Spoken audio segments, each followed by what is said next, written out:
Good day everyone! Welcome to my channel. This is Hot Sports Balita.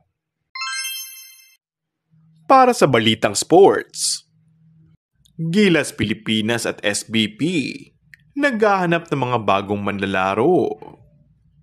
Sariwa pa sa alaala ng pambansang kupunan ang matagumpay na kampanya sa second window ng FIBA Asia Cup 2025 qualifiers with a clean 4-0 record.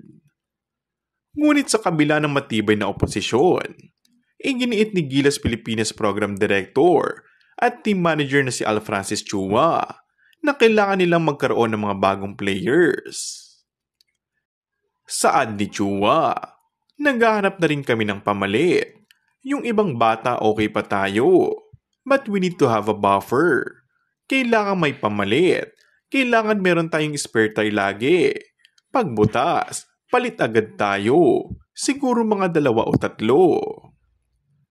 Samantala, kung si Coach Tim kung di umano ang tatanungin, ay hindi daw ito pabor dahil ang gusto niya muna ay maging solido ang kanyang kasalukuyang manlalaro sa Gilas.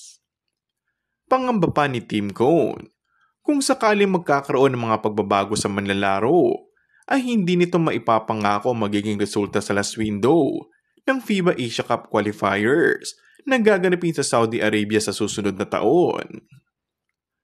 Ayon sa ilang ulat na inilabas, kabilang sa mga napupusuan ni Al Francis Chua at Tim Cone na maging bahagi ng Gilas Pilipinas ay sina Jordan Headings, RJ Abarrientos, Lebron Lopez, Renz Abando at Justin Baltazar.